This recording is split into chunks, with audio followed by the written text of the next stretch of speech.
Magandang araw mga kukwentong takipsili. Muli ko po kayong inaanyayahang pakinggan ang ating bagong kwento ngayong araw. Ang kwentong alok na ulam ng matanda na nagfiesta sa baryo ng mga aswang. Pakinggan po natin ang kwento hanggang dulo ha. Samahan niyo po ako. Huwag mo nang ipaalam sa tatay at sa lola mo ang balak nating gawin. Malamang sa malamang at pipigilan lamang tayo ng mga yon sa plano natin. Ako na muna ang unang aalis at ipapaalam ko na lang na matagal akong mawawala papunta sa kabilang bayan para makakuha ng sapat na dagta para gawing goma kasama ang iba pa. Ikaw, bahala ka kung ano ang magiging paalam mo sa kanila para payagan kang umalis. Sasabihin ko na lang pong luluwas ako ng Maynila para maghanap ng trabaho, Lo. Kunwari hindi na sumasapat ang sahod sa pagiging tender at idadahilan ko na lang din na pinag-iinitan ako ron ng ibang mga kasama ko. Basta makaisip ka ng idadahilan ay ayos na yon. Sumunod ka kaagad sa akin doon. Pero habang wala ka ay magmamanman muna ako. Pero sa oras na nagkita na tayo sa Barrio Oscuro, kailangan nating magpanggap na hindi tayo magkakilala para hindi makahalata ang mga tao roon. Kung mga tao nga ho talagang nakatira doon, malakas ang kutob ko na buhay pa ang Ate Mariela. Na makikita natin siya doon, kahit higit 8 taon ang lumipas. Hindi ako nawawala ng pag-aasa na makikita pa natin siya. Ay, bilib ako sa tapang mo, Apo. Hindi ka katulad ng ama mo na masyadong duwag at nakikinig sa kwento ng ibang tao. Pero kailangan pa rin nating mag-ingat. Kailangan pa rin nating isaalang-alang ang katotohanan na may mga aswang sa lugar na pupuntahan natin. Sapat ng mga taon na naghanda ako sa mga aswang na yan, Lo. Marami na akong natutunan. Lalo na sa inyo na inaral pang panggagamot at pangontra laban sa kanila. Para lang matulungan ako sa gusto kong mangyari. Hindi na ako natatakot humarap sa kanila. Sila na dapat ang matakot na humarap sa akin. Dahil handa na akong harapin ang mga aswang na kumuha sa Ate Mariela ko.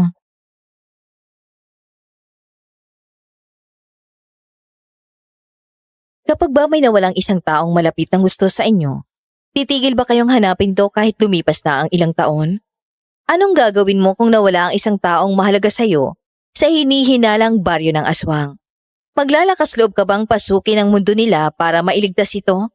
O ipagpapasa Diyos na lang kung ano mang mangyari sa kanya roon? Kung may kasagutan ka man at kung sakali mang mapili ang kwento kong ito na bigyang buhay sa ating channel, sana'y masagot mo ako sa comment section. Gusto mo bang malaman kung anong susunod na nangyari matapos ang naging plano namin ni Lolo Bert? Sumubaybay ka sana hanggang sa dulo ng kwento.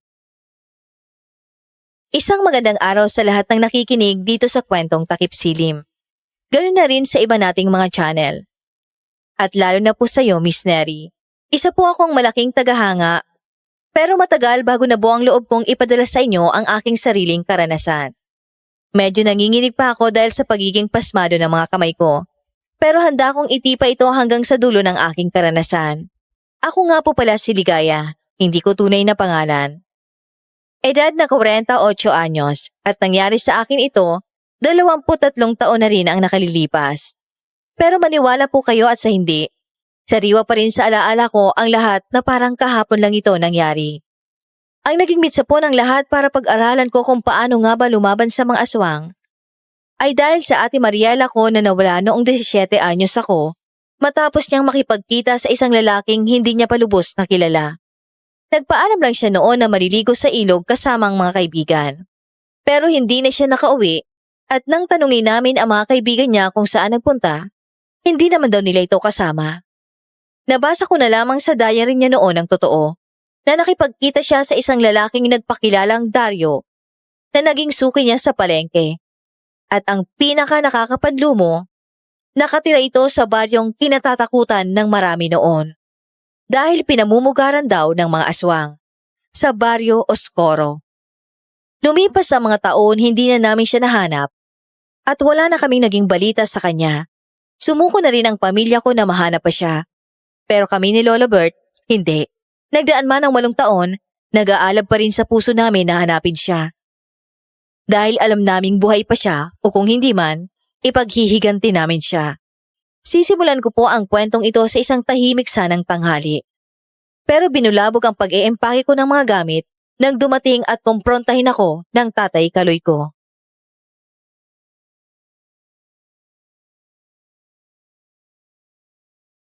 Ligaya!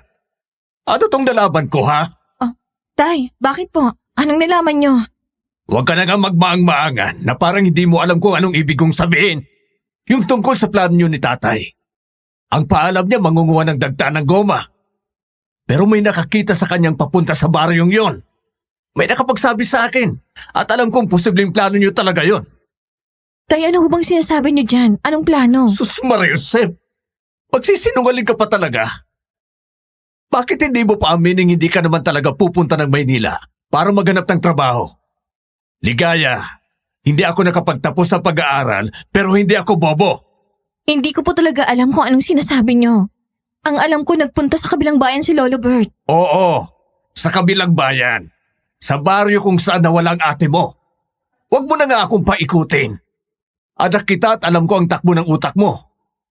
Hanggang ngayon, hindi ka pa rin sumusuko sa ate Mariela mo. Oo na, Tay. Sige, sasabihin ko ng totoo. Ay, Pumunta dun si Lolo. Susunod ako. Kasi naniniwala kaming nandun pa si ate na makikita pa namin siya. Kahit bangkay na. Wala kaming pake. Basta makita namin siya. Gusto namin siyang mahanap. Kasi kayo sumuko agad kayo. anong sumuko? Anong sinasabi mong sumuko kami agad? Ilang taon din kaming umasa at kumapit na mahanap pa namin siya. Anak ko yun eh.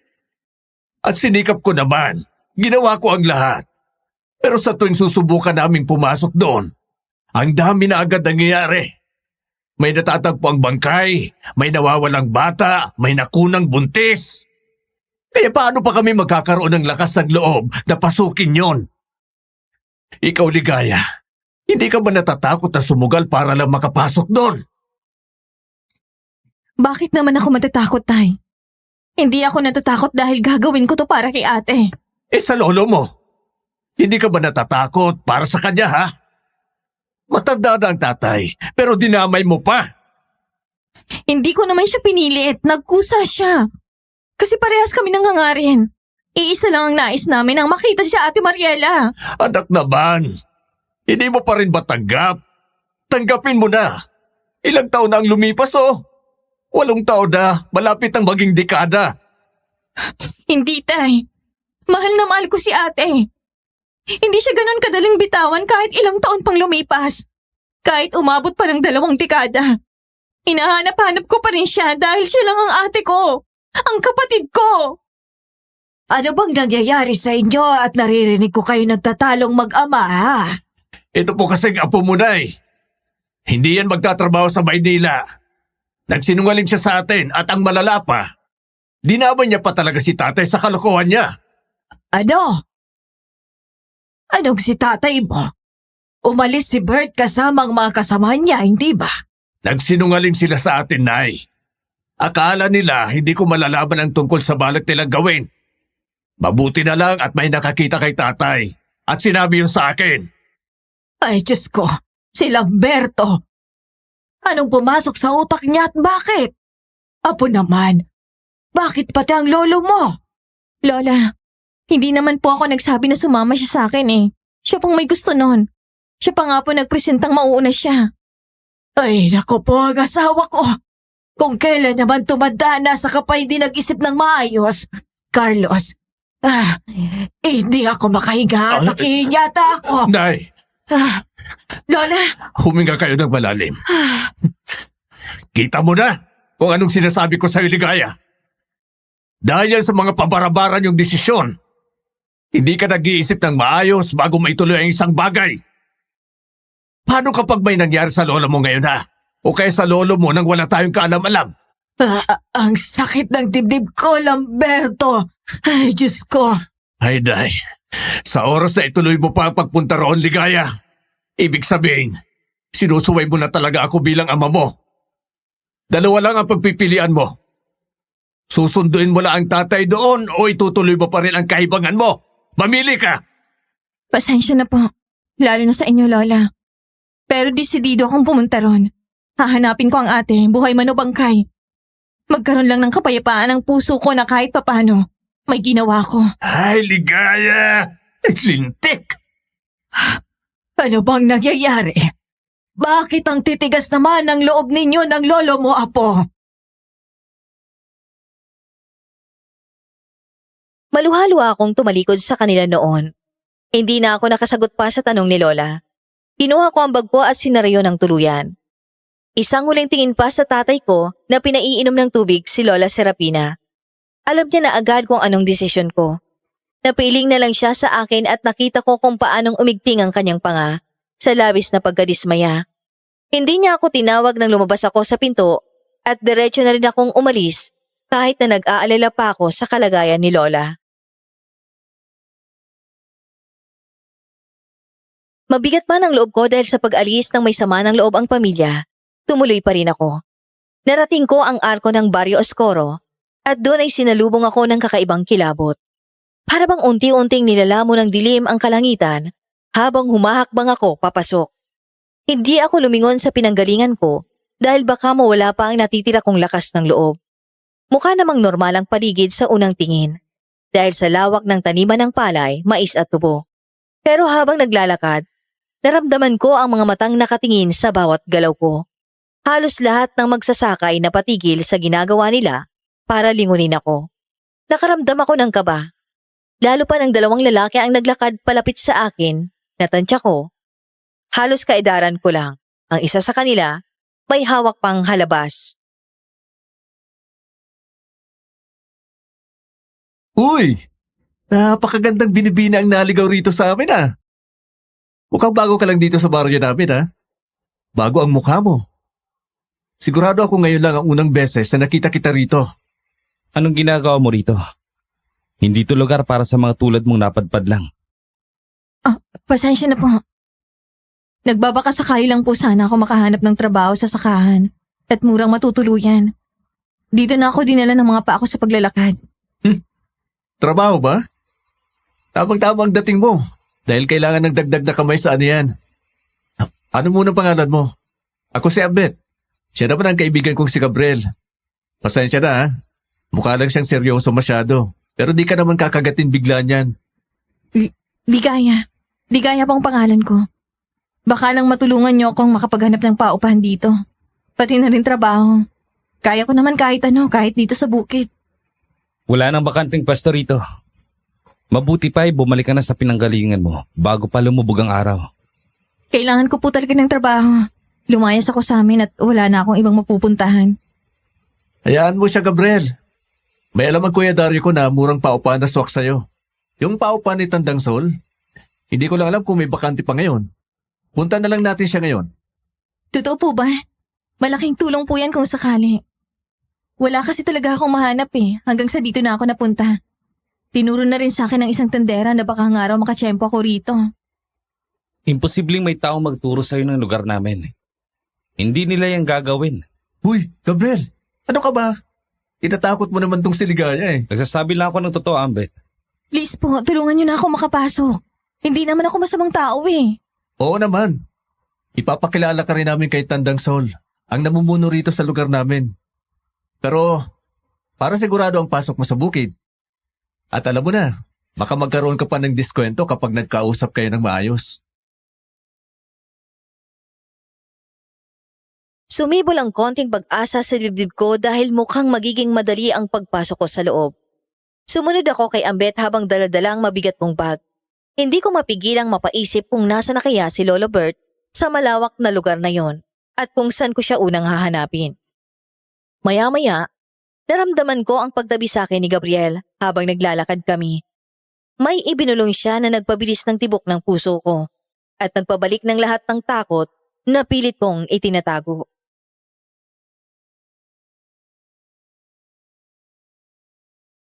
Makinig ka mabuti. Kapag kaharap mo si Tandang Sol, huwag kang tatanggap ng kahit anong pagkain na iaalok niya sa'yo. Bakit? Anong meron sa pagkain niya? Hindi ba't masamang tumanggi? Basta huwag mong kakainin. Kung tatanggapin mo man, itapon mo na lang nang hindi niya nalalaman. Huwag na huwag kang magkakamaling kainin ang kahit na ano galing sa kanya. Hindi kita maintindihan. Bakit mo sinasabi sa akin ang mga bagay na to? Gawin mo na lang kung gusto mong manatiling ligtas. Kung talagang desidido kang pumasok sa baryo namin. Uy, anong pinagbubulungan yung dalawa dyan? Malapit na tayo sa bahay. Tara na. Hindi na sumagot si Gabriel at mabilis na lumayo sa akin na tila walang sinabi. Nanigas ang buong katawan ko habang nakatingin sa likod ni Ambet na masayang naglalakad. Naalala ko ang mga babalang inalintana ko para lang makapasok doon. Hindi ko alam kung tao ba o aswang ang mga nasa paligid ko noong mga oras na yon. Pero kinibit balikat ko ang lahat dahil handa akong sumuong makita ko lang ang ate Mariela ko. Narating namin ang isang malaking bakuran kung saan isang lalaki ang abala sa pag-aayos ng mga gamit sa pagsasaka. Kausap nito ang isang babaeng nakatalikod na noong mga oras na yon ay nagsasampay ng mga damit. Ngunit bago pa man kami tuluyang makalapit, ay bitbit na nito ang lagayan ng damit at mabilis na naglakad palayo, papasok sa loob ng bahay. Hindi man lang kami nito nagawang lingunin at halata sa kilos niyang tila hindi sanay sa presensya ng ibang tao.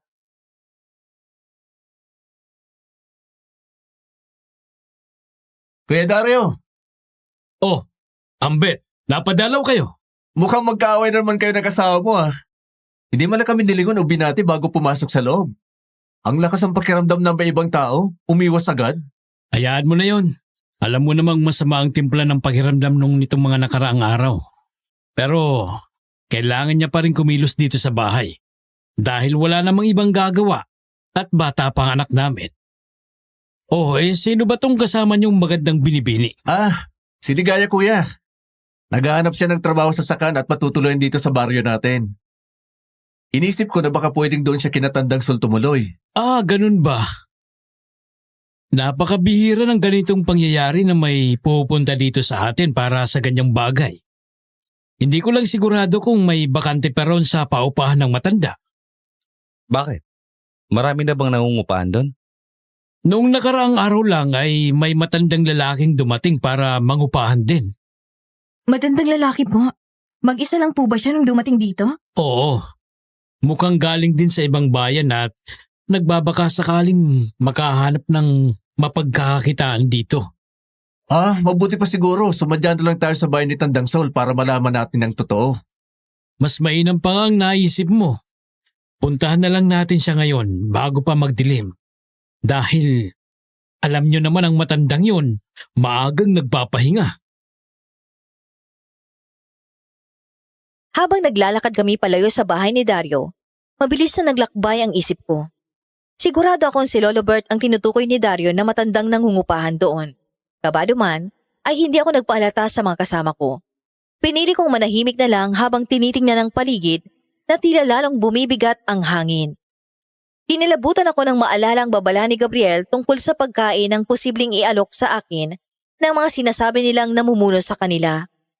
Huminto kami sa harap ng isang bahay na luma at tila nababalot ng kung anong madilim na enerhiya. Kahit tirik pa ang araw, parang may kung anong lamig ang nanggagaling sa loob nito.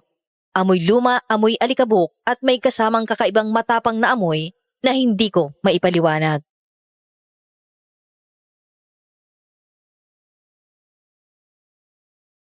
Tandang Sol, tao po!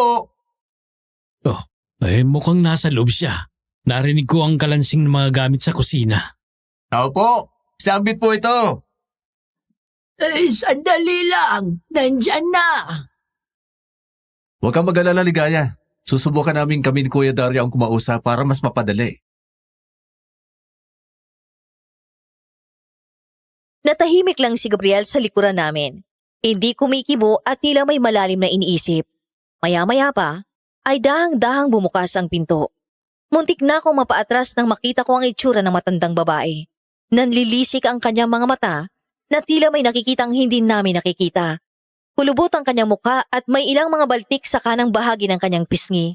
At ang kanyang mahabang buhok ay puting-puti na at tila hindi na nasusuklay. Higit pa roon, ang ngipin niya lahat ay bulok na.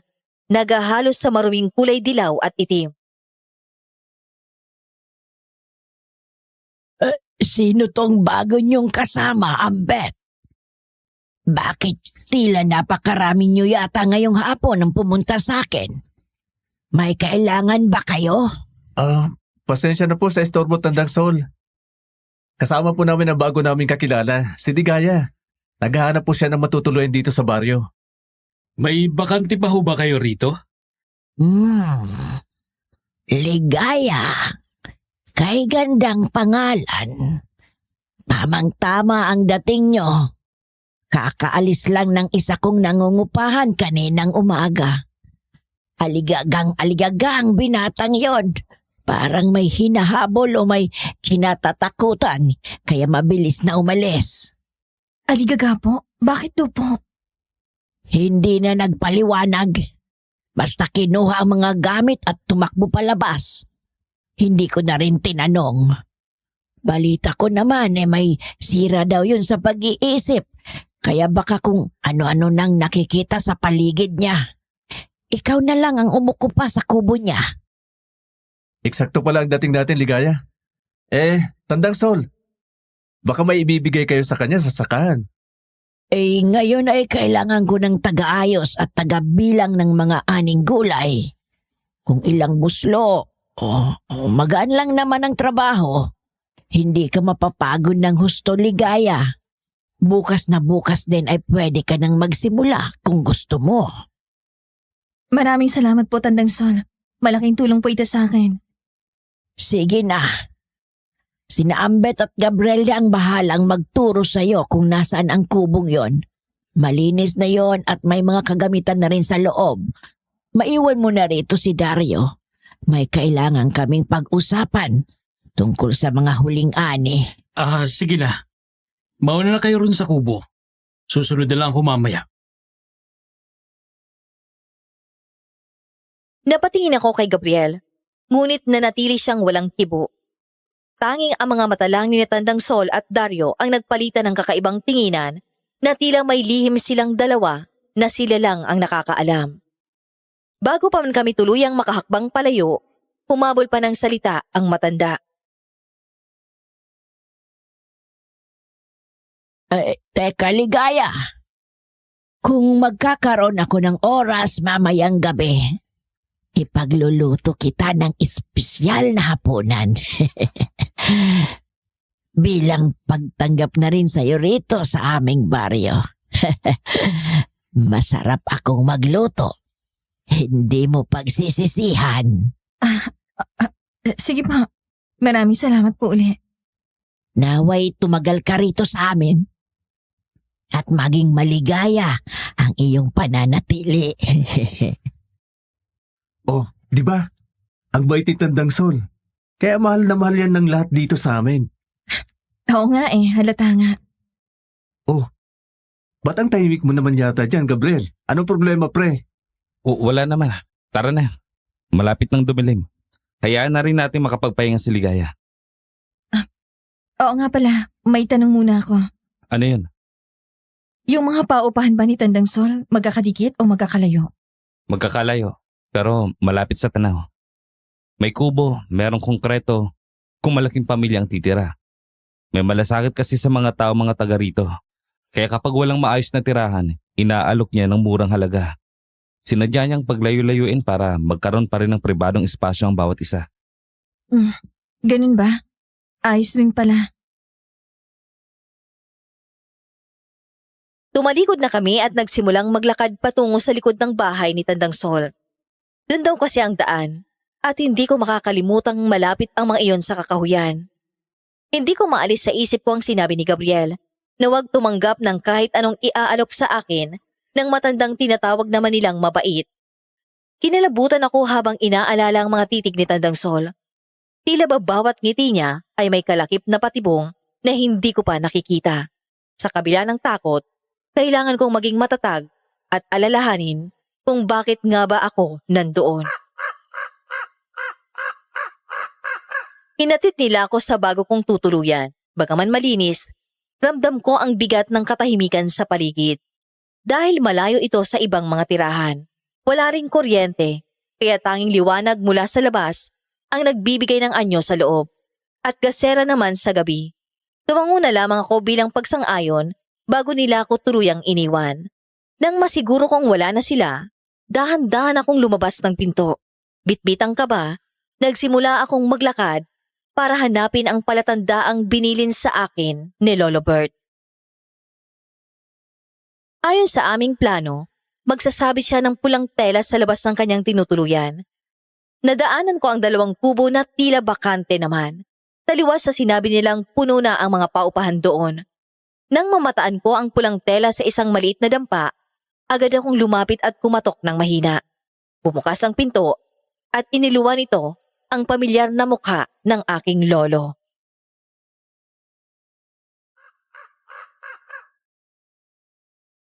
Apo! Ay, mabuti at nakarating ka kaagad dito ng ligtas. Ay, akala kong matatagalan ka pa. Akala ko po mahirapan akong hanapin kayo dito sa Barrio Escorolo. Mabuti na lang at nabanggit sa akin ng 2 lalaki na may bagong lipat na batanda daw dito. Ay, parehas siguro tayo nang nilapitan. Yun bang si Dario? Hindi yung kapatid niya si Ambet. Tsaka kaibigan niya si Gabriel. Pero nakilala ko na rin ang Dario na sinasabi niyo. Ay, kumusta? Nalaman ba ng tatay Kaloy mo ang pag-alis mo rito? Opo. Nagtalo po kami ng gusto bago ako tuluyang lumayas. Muntik pa pong atakihin sa puso si Lola Serapina dahil sa nalaman niya. Pero hindi na po ako nagpaawat.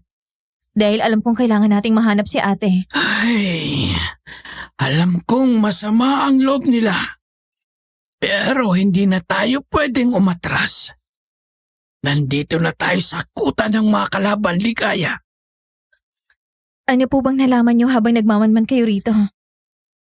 Tama ang hinala natin tungkol sa lugar na ito, Apo. Kumpirmado ko na ang ilan sa mga trabahador sa sakahan ay mga aswang. Nakita ko ang kakaibang kilos nila, lalo na kapag palubog na ang araw. May balita na po ba kayo kung nasan si Ate Mariela? Ay, iyon ang problema. Wala pa akong matukoy na eksaktong lugar kung nasaan siya. Masyadong mailap ang mga impormasyon tungkol sa mga bihag o sa bagong salta rito.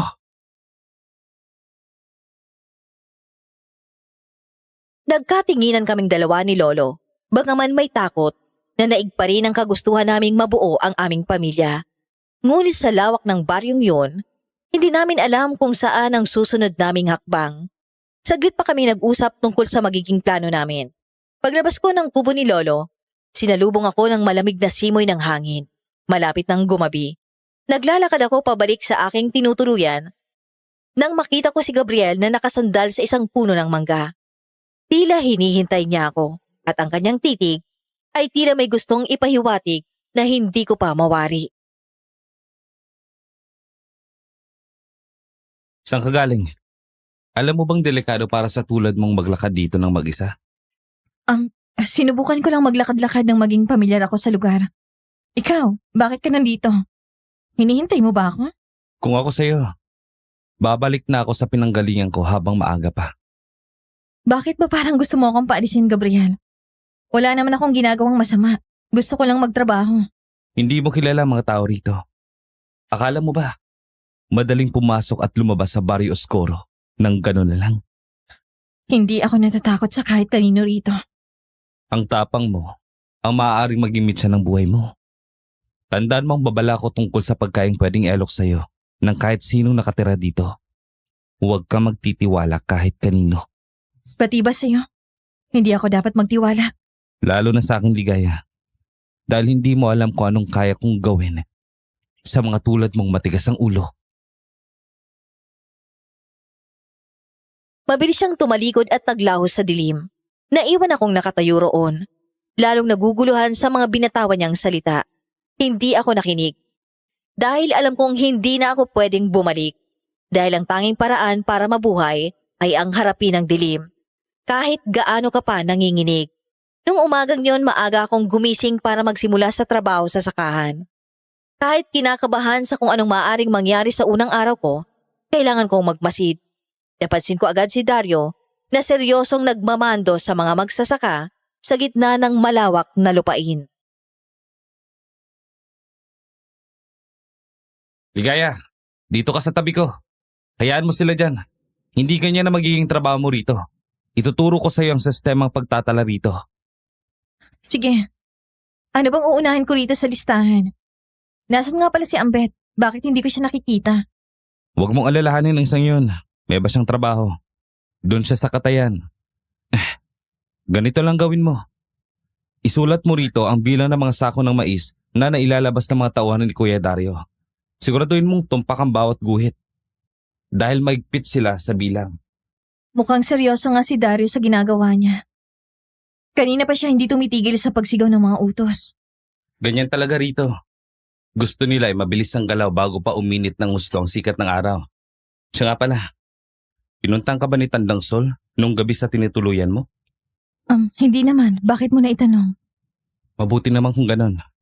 Mainam na hindi siya nagpunta. Huwag mo na lang isipin ang tinanong ko at mag-focus na lang tayo rito sa mga sako. Sabi mo eh. Pero nakakapagtaka naman yata na parang lahat kayo rito may kanya-kanyang sikreto. Bakit hindi mo na lang ako diretsahin? Kesa binibigyan mo ako ng ganyang isipin. Basta tandaan mo lahat ng sinasabi ko.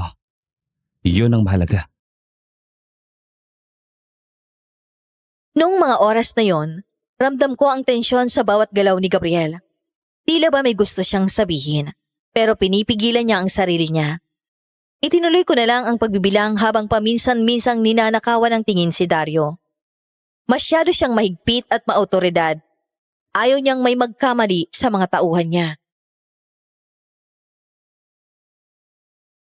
Oh, tigil na. Mamaya na lang ulit. Oh, tama na muna yan. Itabi mo na ang mga gamit mo dahil oras na ng pahinga. Bakit? Marami pa tayong hindi natatapos na hani sa kabila ah. Tirik na tirik pang araw. Sayang naman ang oras. Bakit pahinga na agad? Yun na nga ang dahilan. Masyado nang mainit ang sikat ng araw. Dito sa amin, kapag ganitong oras ay kailangan na magpahinga ng lahat. Ngayon lang ako nakakita ng sakahan na tumitigil sa gitna ng tanghali. Kailan babalik ng trabaho? 4:00 ang balik natin eh. Yung malapit na rin lumubog ang araw para hindi na masyadong masakit sa balat. 4:00? Magdidilim na nun ah. Bakit parang baliktad ang oras niyo rito? Mas mainam na sumunod ka na lang sa nakasanayan dito. Mas ligtas ang lahat kung susunod ka sa patakaran ligaya. Nagtaka ako ng gusto ng mga sandaling yon. Pumasok sa isip ko ang posibilidad na baka dahil sa katotohanang maaaring lahat ng naroon ay aswang, kaya ayaw nila sa sikat ng araw. O baka naman sadyang sumusunod lang sila sa nakasanayang tradisyon ng kanilang baryo. Nanatili akong tahimik habang pinapanood ang mga magsasakang mabilis na nag-aalisan. Habang tinatapos ko ang pagliligpit ng aking mga gamit at tinatapos ang huling tala sa aking papel, may naramdaman akong presensya sa likuran ko. Para kasing nanlalamig ang bato ko sa hindi malamang dahilan. Nang lumingon ako, isang batang babae ang nakatayo roon at nakatingin sa akin ng diretsyo.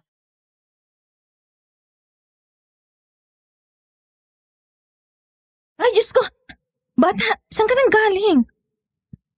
Kanina ka pa ba dyan? Ngayon lang po. Pinapanood ko lang po kayo sa ginagawa nyo. Ganun ba? Sa susunod, huwag mo akong takutin ng ganyan ha. Ano bang pangalan mo?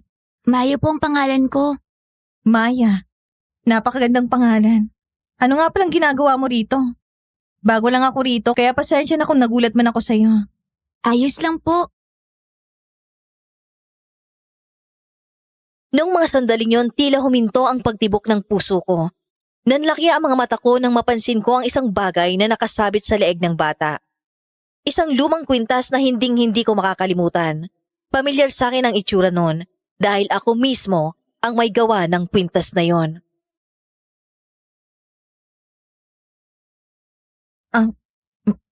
Maya? Pwede ko bang hawakan ng pintas mo? Saan mo nakuha yan? Ito po ba? Napulot ko lang po ito malapit sa amin. Bakit po? Gusto niyo po ba? Pwede ko naman pong ibigay sa inyo. Ayaw rin po ni tatay dito eh. Gusto niya, itapon ko na. Pwede bang akin na lang? Alam mo ba kung kanino to dati? Etong itim na tali. Etong pendant na yari sa kinurbang kahoy. Ako ang gumawa nito. Ibinigay ko to sa ate ko noon. Hindi ko po alam eh. Nakita ko lang po ito sa damuhan. Maya, Pwede mo bang ituro sa akin kung saan mo to napulot? Baka nandun ang ate ko. Pakiusap. Maya, halika na rito. Huwag mo nang istorbohin ang mga nagtatrabaho. Dario, kilala mo bang batang to? Anak ko siya, Ligaya. Maya, halika na. Oh, hindi ba't sinabi kong huwag mo nang pupunta ng tatay sa trabaho? Andito ka na naman. Ano bang ginagawa ng nanay mo at saka sinabihan na kitang huwag kang makikipag-usap sa mga hindi mo kakilala. Pasensya na po, Itay. Kinausap kasi ako ni ate. Tsaka mukha naman po siyang mabait. Kahit na. Halika na. Uuwi na tayo. Sandali po. Eto ate oh. Sa'yo na tong kwintas. Bye-bye! Ligaya, sabi ko tama na muna yan. Tara na. Kailangan na nating umalis dahil sobrang init na. Babalik na lang ulit tayo. Hindi na ako nakapagsalita pa. Nanigas ang buong katawan ko habang tinititigan ng bata hanggang sa tuluyan silang makalayo ni Dario. Noong mga panahong yon, hindi ko na alam kung anong mararamdaman ko nang makita ko ang kwintas kay Maya. Humigpit na lang ang hawak ko sa kwintas na ibinigay niya. Gusto ko siyang kausapin ulit kung saan niya yon napulot. Nagbabaka sakaling makita ko ang ate Mariela ko sa malapit. Sa sobrang lutang, hindi ko na namalayang nakasunod na pala sa akin si Gabriel. Hanggang sa makauwi ako sa kubo. Nagtataka naman akong lumingon sa kanya kung bakit siya sumunod.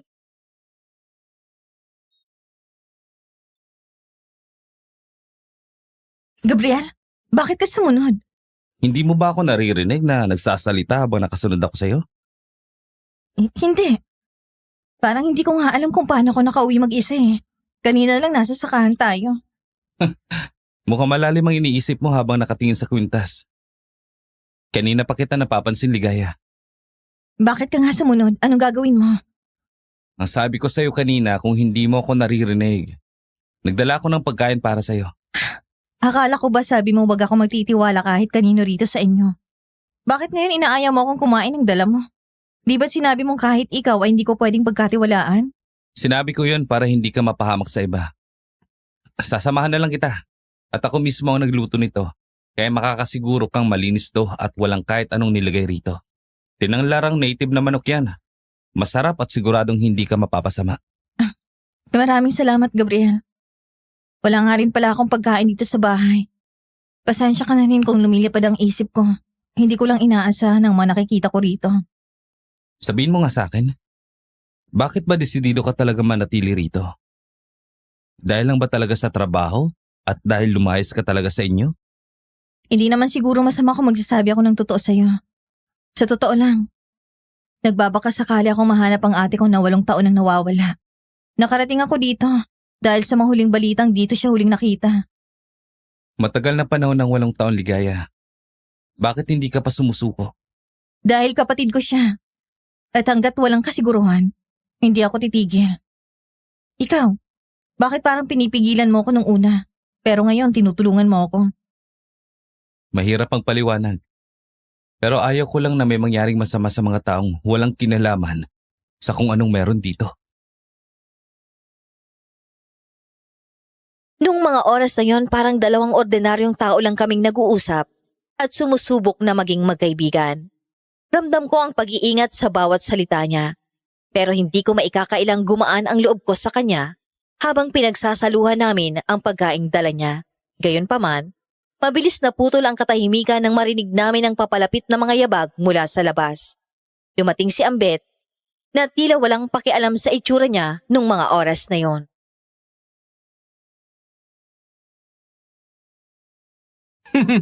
Mukhang nagkakasundo na kayong dalawa. Hindi nyo man lang ako inaya. Lalo ka na kaibigan. Hindi mo sinabing dito kakakain kay Ligaya. Para sana nakapagdala rin ako ng ulam. Ambet, bakit may dugo ang suot mong damit? Huwag kang matakot, Ligaya. Galing lang ako sa Katayan. Napakadami namin kinatay na hayop kayong araw para mag-imbak ng karne. Malapit na kasi ang pista rito sa Barrio Oscuro. 2 linggo na lang, kaya abala ang lahat. Meron pa bang kailangan na tapusin dun sa Katayan, ha, Ambet? Oo, meron pa raw isa. Pero hindi ko pa pwedeng galawin. Hinihintay ko pa ang huling utos si Tandang Sol bago ituloy ang pagkatay doon. Ano pa bang hinihintay ng matanda? Ewan ko doon. Baka may hinahanda pa. O siya, duman lang naman ako rito. Aalis na rin ako magpapahinga. Ingat, Ligaya. Nung mga panahon yon, muling bumalik ang kilabot sa aking sistema dahil sa mga salita ni Ambet. Ang pagbanggit niya sa katayan at sa huling utos ni Tandang Sol ay nagbigay sa akin ng kakaibang kaba na hindi ko maipaliwanag.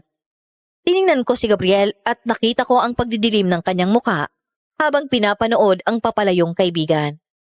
Naisip ko tuloy kung ano nga bang tunay na kinakatay nila para sa nalalapit na pista sa baryong yon. Simula ng araw na yon, mas nagkasundo kami ni Gabriel. Sa kabila ng mga babala niya, naramdaman kong siya lang ang maaari kong pagkatiwalaan sa lugar na yon. Isang hapon matapos ang trabaho, habang naglalakad kami palayo sa sakahan, naglakas loob akong kausapin siya tungkol sa plano kong kausapin ang anak ni Dario. Hindi na kasi ito bumalik sa sakahan matapos pagbawalan ng ama. Gabriel, pwede mo ba akong samahan sa bahay nila Dario? Gusto ko lang sanang makausap ulit si Maya. Bakit? Ano namang kailangan mo sa batang yun? Yung kwintas na suot niya. Etong binigay niya sa akin. Sa ate ko to. Sigurado ako, Gabriel. Dahil ako mismong gumawa nito. Umaasa akong maituturo ni Maya kung saan niya mismo napulot to. Para mahanap ko ng kinaroroonan ng ate ko. Kahit patay na. Basta't makita siya. Delikadong hinihingi mo, Ligaya. Ayaw ni Dario na may kumakausap sa mag-ina niya.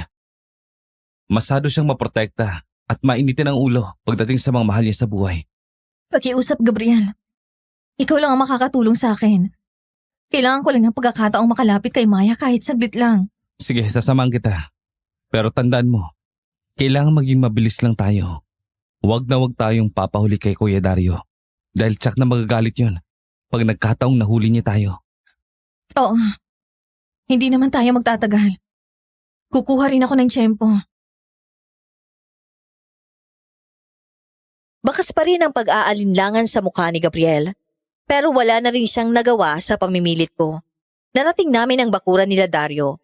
Sa malayo pa lang ay natanaw ko na ang batang si Maya na mag-isang naglalaro sa ilalim ng isang malaking puno. Ngunit bago pa man kami tuluyang makalapit, biglang sumulpot si Ambet mula sa kung saan at hinatak ang braso ni Gabriel.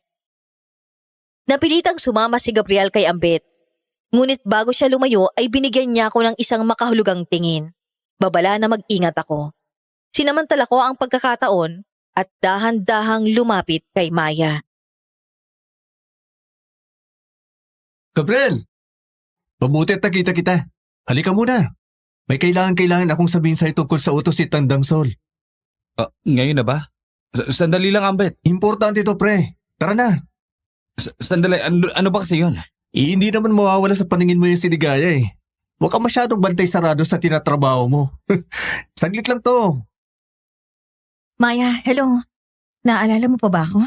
Opo, kayo po yung nasa sakahan. Bakit po kayo nandito?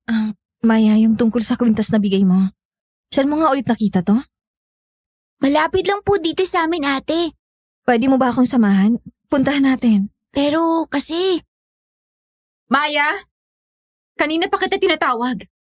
Pumasok ka na sa loob at... Natigilan ang babaeng lumabas ng bahay.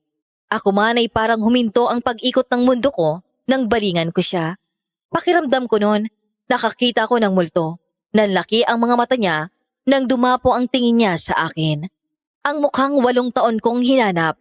Ang mukhang gabi-gabi kong inaalala kasi baka isang araw bigla ko na lang makalimutan. Ang ate, si Ate Mariela. Ate! Ate Mariela! Ligaya, anong ginagawa mo rito? Anong ginagawa ko rito? Malamang hinahanap kita. Hindi mo na dapat ako sinubukang hanapin. Sinadya kong hindi na magpakita sa inyo. Hindi ka na dapat nagpunta rito. Pinapahamak mo lang ang sarili mo. Anong sinasabi mo, ate? 8 taon kaming nagdusa. Halos mamatay ng mga magulang natin sa paghahanap at pag-aalala sa'yo. Kung kumusta ka na ba, ano nangyari sa'yo, kung may kinakain ka, kung buhay ka pa ba. Tapos ganito lang ang sasabihin mo sa akin? Bakit? Bakit ka nandito? Dahil dito ko pinili ang buhay ko, Ligaya. Kinalimutan ko ng pamilyang iniwan ko sa atin. Mas maayos ang buhay ko rito sa Barrio Escoro kasama ang asawa at anak ko. Pero may mga aswang dito, ate. Nasa kuta ka ng mga kalaban, hindi ka ba natatakot? At ano naman ngayon sa'yo? Tsaka masyado ka naniniwala sa kung ano-anong kwentong wala namang katotohanan. Ate naman, bumalik ka na sa atin.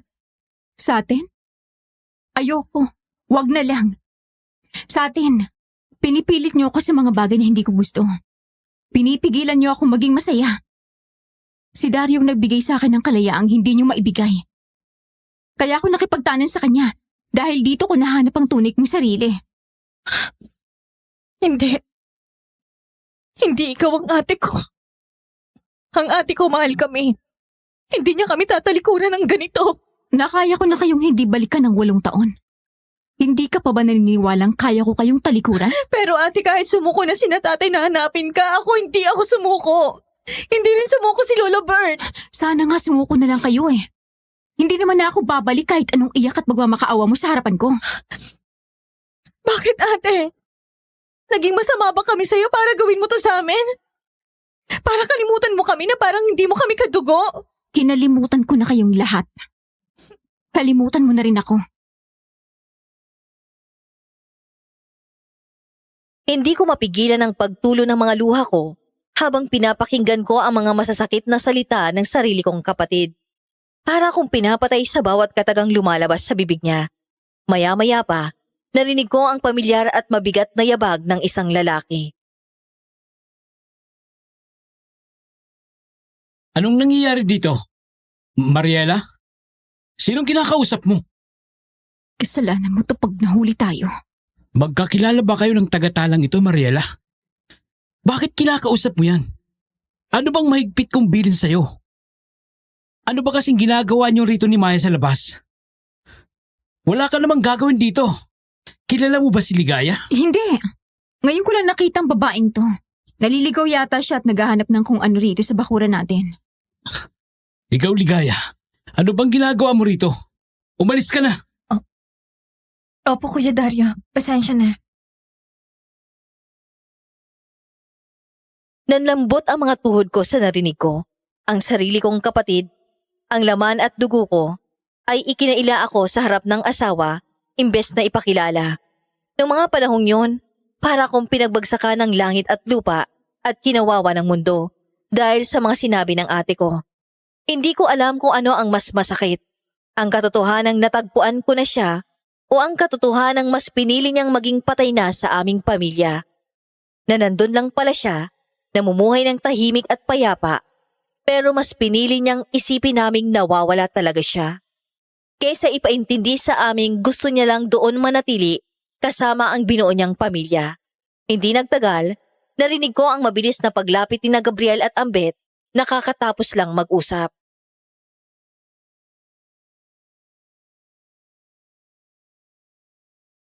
Oh, Ligaya. Bakit ka umiiyak? Anong nangyari? Saglit lang kaming nawala ni Gab ah. Ligaya, bakit? May ginawa ba sa'yo si Kuya Dario? May nasabi ba siya? Sabi ko sa'yo, huwag mo nang kausapin ang nanak niya eh. Talagang magagalit yun. Si Ate Mariela, nakita ko na siya. Siya ang asawa ni Kuya Dario. Ano? Siya ang ating hinahanap mo? Oo. Hindi ko akalaing ang lapit na lang pala naming dalawa mula nang dumating ako rito. Na may pagkakataong magkita na agad kami nung unang araw ko palang dito nung punta namin si Kuya Dario. Pero hindi tinadhana. Pero ikinaila niya ako. Sabi niya hindi niya raw ako kilala. Hindi niya sinabi sa asawa niyang kapatid niya ako. Yun ba ang asawa ni Kuya Dario? Pasensya ka na, Ligaya. Pero matagal na talagang mailap ang babaeng yun simula nang dumating siya rito. Taan na, Ligaya. Halika na muna. Umalis na tayo rito bago pa lumabas ulit si Kuya Dario at maghinala ng gusto. Baka gusto ka lang ding protekta ng ate mo kaya ganun yung sinabi niya. Alam mo, Ligaya, kung yun na talaga ang pinili niyang buhay, wala na tayong magagawa. Marami sa mga napapadpad dito, mas pinipiling kalimutan ang nakaraan para lang mabuhay ng tahimik. Hindi naman sa gusto kong panghinaan ka ng loob tungkol sa ate mo, pero maganda naman talaga ang buhay rito sa amin. Tama si Ambet. Kung masaya na siya sa piling ni Kuya Dario at ng anak nila, baka kailangan mo na lang ding tanggapin ang naging desisyon niya. Mahirap pilitan ng taong kontento na sa buhay niya. Nung mga oras na yon, ramdam ko ang bigat sa bawat hakbang ko habang hinahatid nila ako pauwi. Napaisip na lang ako na siguro nga tama ang tatay Kaloy ko. Ang pag-asang bitbit ko sa loob ng 8 taon ay tila naglaho na parang usok. Pagdating ko sa tinutuluyan ko at nasigurong nakalayo ng dalawa, hindi na ako nag-aksaya ng panahon at agad ako nagtungo sa kubo ni Lolo Bert para ibalita ang lahat ng nangyari. Ano ka mo, Apo? Nakita mo ang ate Mariela mo at itinanggi ka niya. Opo, Lo. Sabi niya pinili niya raw ang buhay rito dahil mas malaya siya rito kaysa sa atin. Kinalimutan niya na tayo, Lo. Itinanggi niya ang sarili niyang kapatid sa harap ng asawa niya. Ay, Diyos ko! Hindi ko akalaing hahantong sa ganito ang lahat. 8 taon nating sinubukang hanapin siya. Hindi tayo nawala ng pag-asa na babalik siya. Tapos ito lang ang sasabihin niya. Anong gagawin natin, Lo? Susuko na ba tayo? Uuwi na ba tayo? Sa mga nalaman ko mula sa'yo, hindi ko na rin alam, Apo. Kung siya na mismo ang nagsabing ayaw niya nang bumalik, baka wala na rin tayong magagawa, Apo. Nawalan na rin ako ng pag-asa matapos mong sabihin ang lahat ng yan. Siguro nga, patay na talaga ang Mariela na kilala natin. Susuko na lang po ba agad tayo? Ganun po ba? Hindi naman sa ganon. Gusto mo pa bang gumawa ng paraan? Baka po kasi tinatakot lang siya ng asawa niya, Lo. Kilala ko si ate. Mahal niya tayong pamilya niya. Kung malalim nga ang pagmamahal niya sa atin, bakit mas pinili niya si Dario kaysa sa atin? Gusto niya ng sariling buhay. Malayo sa atin para hindi na natin siya pakialaman sa mga desisyon niya. Nung gabing yun, iyak ako ng iyak. Pareho kaming nawala ng lakas ng loob ni Lolo Bert na makumbinsi pang bumalik sa amin ang ate ko. Matapos ang masasakit na salitang natanggap ko, akala ko ay wala nang masasakit pa sa nararamdaman ko. Pero mali ako. Habang nakahiga ako, binalot ako ng isang kakaibang kilabot na hindi ko kailanman naramdaman noong nasa bayan pa ako. Nung mga oras na yon, naramdaman ko ang pag-alog ng buong kubo. Tila may isang dambuhalang nilalang na gustong pumasok o kaya naman ay nais akong dagitin mula sa kinalalagyan ko. Ang marahas na pagaspas ng mga pakpak sa palibot ng kubo ay sapat na para malaman kong hindi yon ordinaryong ibon. Bumalot din ang isang matinding amoy sa ilong ko. Malansa, tila nabubulok na karne at may kahalong panghi. Ano yun? Bakit parang may pumapagaspas? May tao ba dyan? Sandali. Nasaan yung buntot pagi ko? Baka aswang na yan. Kailangan ko maghanda. Walang tigil ang malakas na pagaspas at ang bawat alog ng dingding ng kawayan ay nagpaparamdam sa akin na anumang sandali ay gigibain na nito ang tinitirahan ko. Noong mga panahong yon, parang naging bilanggo ako sa sarili kong takot. Hanggang sa isang sunod-sunod at nakabibinging tunog ang bumasag sa katahimikan ng gabi. May nagpaula naman ng bala sa labas ng kubo. Hindi ko malaman kung saan ang galing ang mga putok, ngunit ang tanging alam ko ay tinatarget nito ang nilalang na nasa itaas ng aking bubungan. Sa gitna ng aking taranta, napadapa na lamang ako sa sahig habang nanginginig at tinakpan ang tenga ko. Narinig ko ang isang matinis na tili mula sa itaas, isang tunog na hindi nanggaling sa lalamunan ng tao. Natamaan ang pakpak ng nilalang. Narinig ko ang paggabali ng mga buto at ang hirap na pagaspas nito habang sinusubukang lumipad palayo. Kahit sugatan, narinig ko pa rin ang dahang-dahang paglayo ng pagaspas hanggang sa muling tumahimik ang paligid. Maliban sa usok ng pulbura na nanunuot sa loob ng kubo.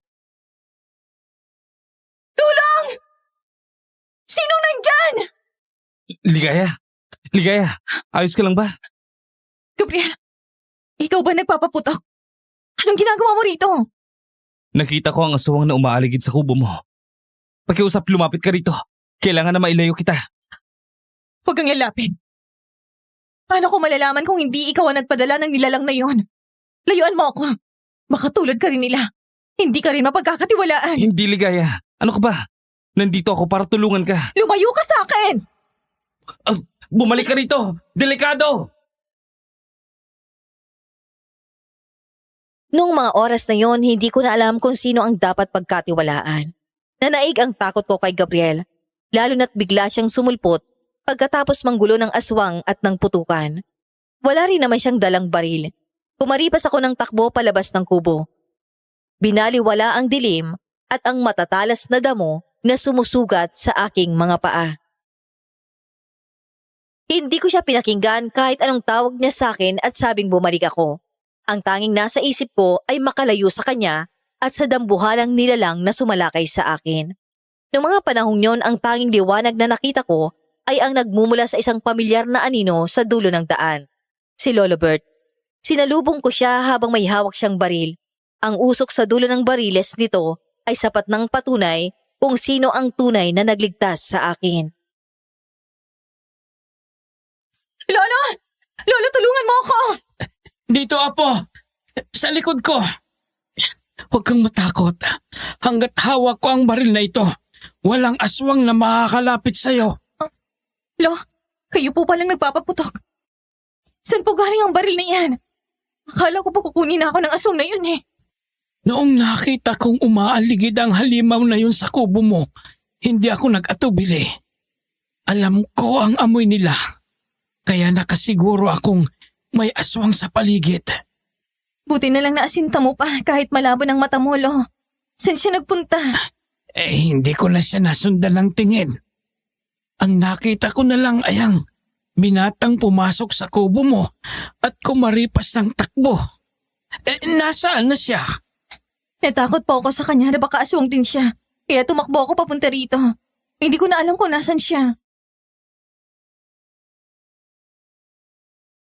Parang huminto ang tibok ng puso ko dahil sa nangyari. Hinila na lang ako paalis doon ni Lolo. Nakakulong kami sa loob ng kubo niya. Yakap ang takot habang nakikinig sa bawat kaluskos sa labas na baka bigla na namang may sumugod. Noong mga oras na yon, ang tanging proteksyon namin ay ang lumang baril ni Lolo.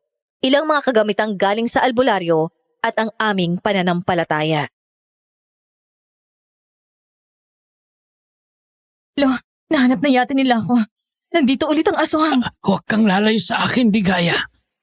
Tandaan mo, dalawa lang tayong magkakampi rito. At wala nang ibang tutulong sa atin. Kaya kailangan mong tibayan ang loob mo. Lolo Bert! Ligaya! Si Gabriel to! Buksan niyo ang pinto. Hindi niyo kailangan na matakot sa akin.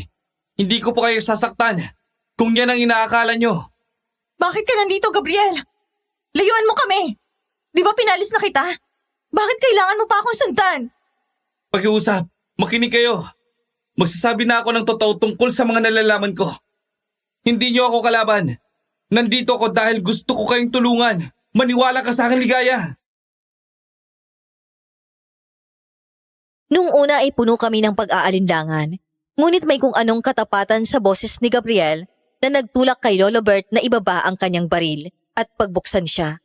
Pumasok si Gabriel at nang magtama ang mga mata namin, tila nagsusumamo at nakikiusap na paniwalaan ko siya.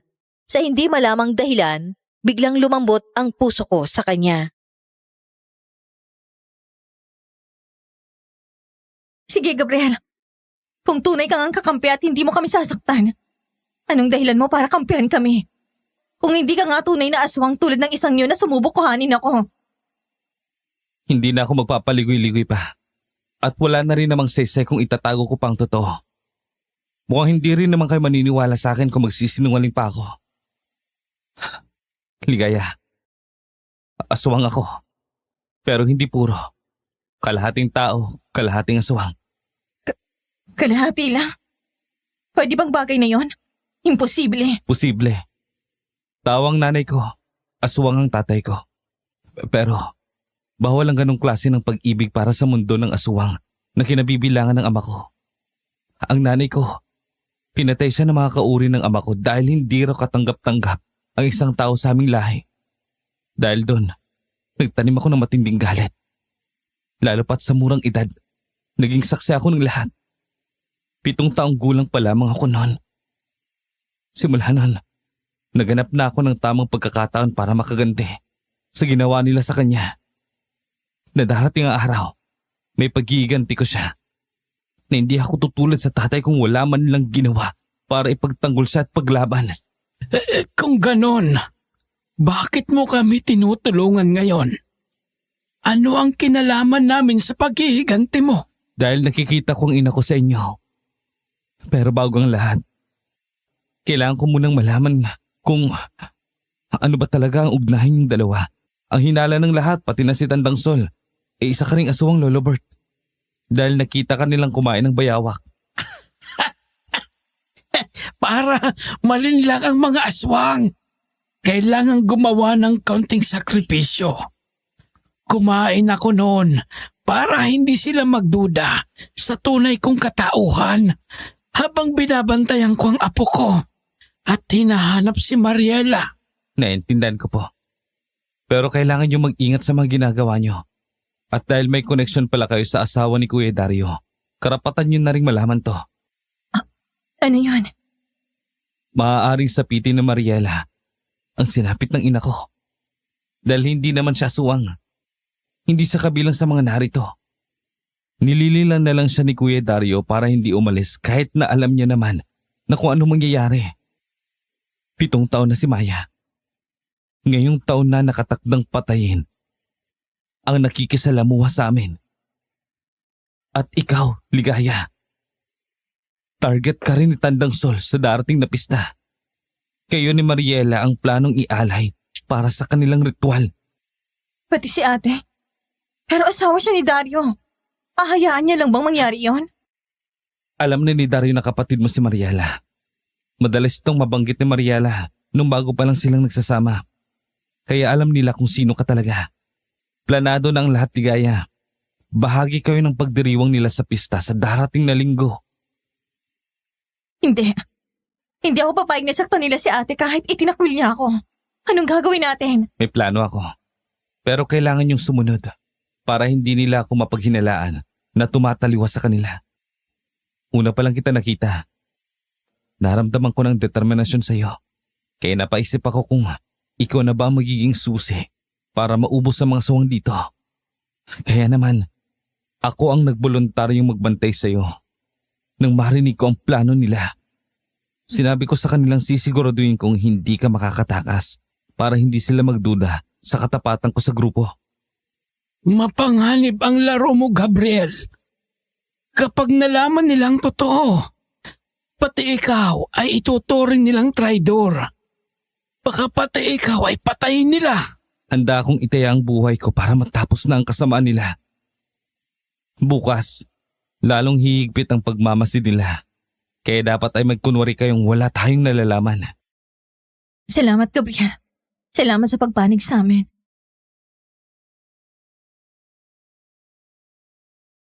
Dahil sa pag-amin ni Gabriel at sa mga bagay na nalaman namin, nabuo ang isang alyansang hindi ko inaasahan. Habang ang dilim sa labas ng kubo ay tila lalong nagiging makapal, nagliwanag naman ang katotohanan sa loob.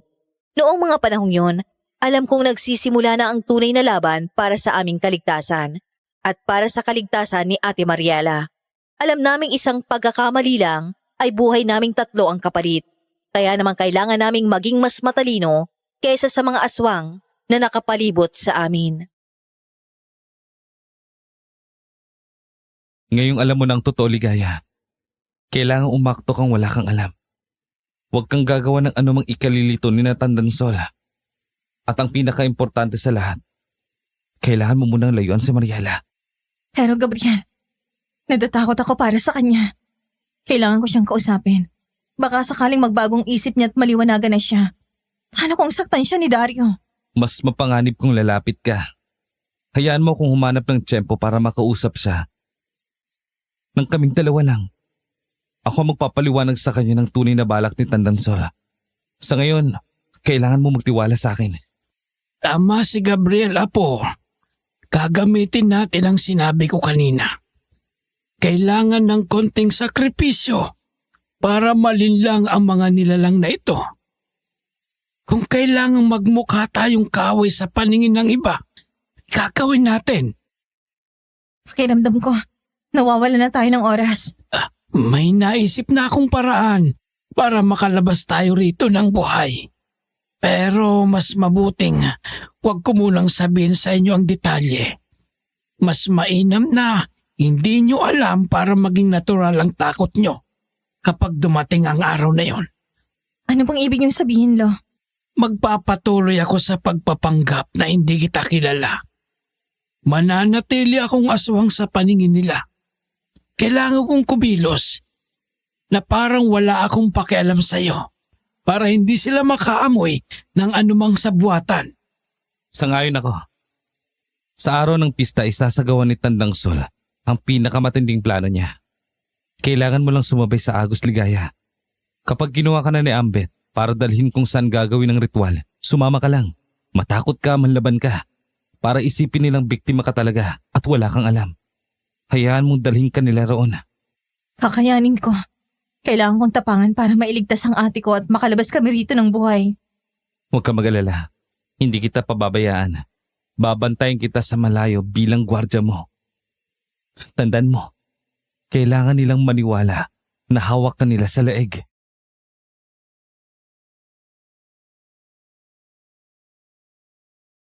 Habang pinagmamasdan ko ang seryosong mukha ni Lolo Bert at ang determinasyon sa mga mata ni Gabriel, napagtanto ko na hindi na kami pwedeng umatras pa.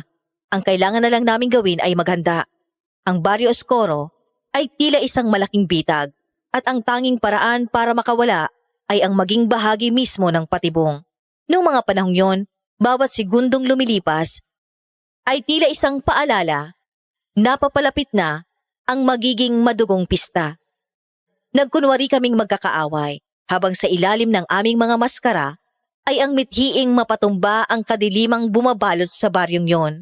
Handa akong isakripisyo ang lahat, basta't sa huli ay mailigtas ko ang aking ate at makaalis kami sa empyernong lugar na yon.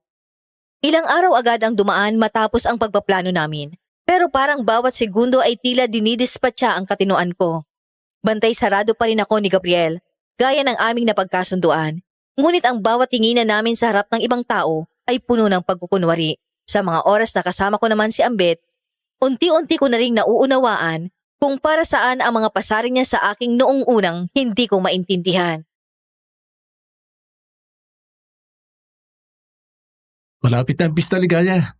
Sigurado akong ikaw ang magiging bida sa gabing yun. Talaga, Ambet? Bakit mo naman naisip na ako magiging bida? Kasi ikaw ang pinakamaganda rito. Ikaw ang nangingibabaw sa lahat ng babaeng nandito, Ligaya. Nambola ka pa talaga. Mukhang pinaghahanda niyo talagang pista. Ganun ba kayo rito taon-taon? Higit pa sa'yo na akala mo. Pero ako ang susundo sa'yo sa gabi ng fiesta. Maraming magiging palabas. Bago ang pinakamalaking palabas sa pinaghahandaan namin ni Tandang Sol. Huwag kang mawawala dahil magandang basaksihan mo ang lahat. Bakit ikaw? Hindi ba pwedeng si Gabriel na lang ang sumundo sa akin? Iba ang trabaho ni Gabriel sa araw na yon. May mas mahalagang utos sa kanya si Tandang Sol na siya lang ang makagagawa. Hayaan mo na. At marami naman kayong oras sa Gabriel sa gabing yon. Pero sa pagsundo, ako na muna ang gagawa.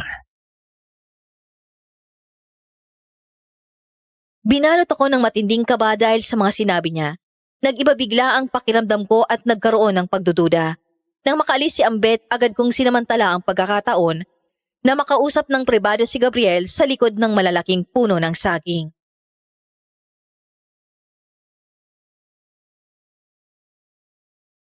Ligaya, bakit mo ba ako dinala rito?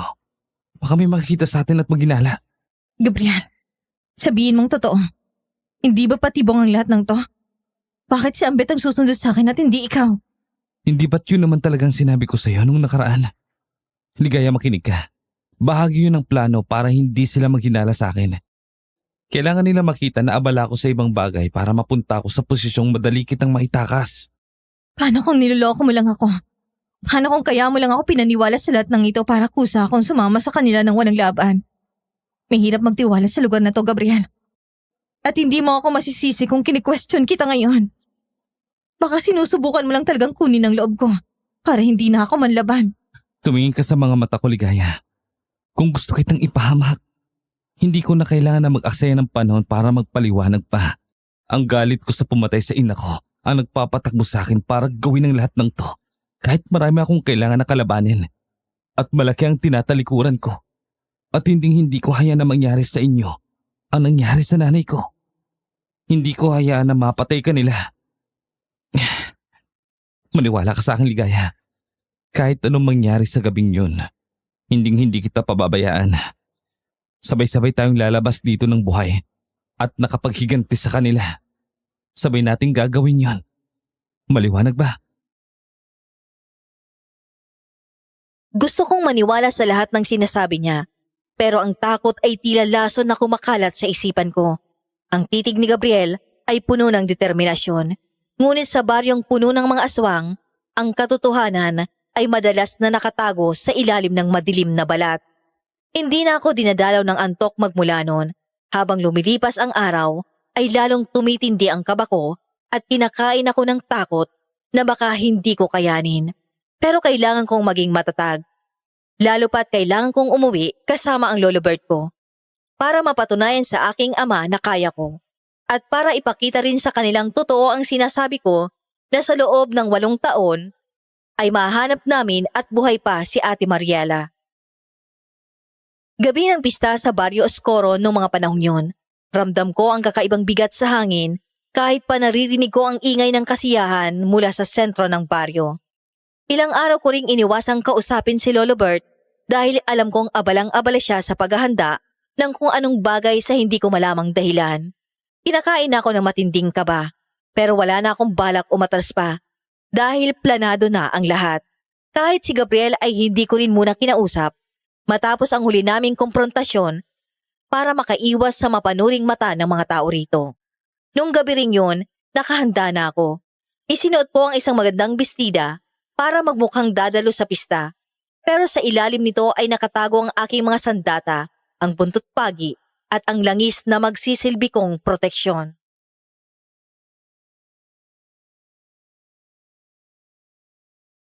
Ligaya! Tao po! Nandiyan ka ba sa loob? Sandali lang, nandiyan na.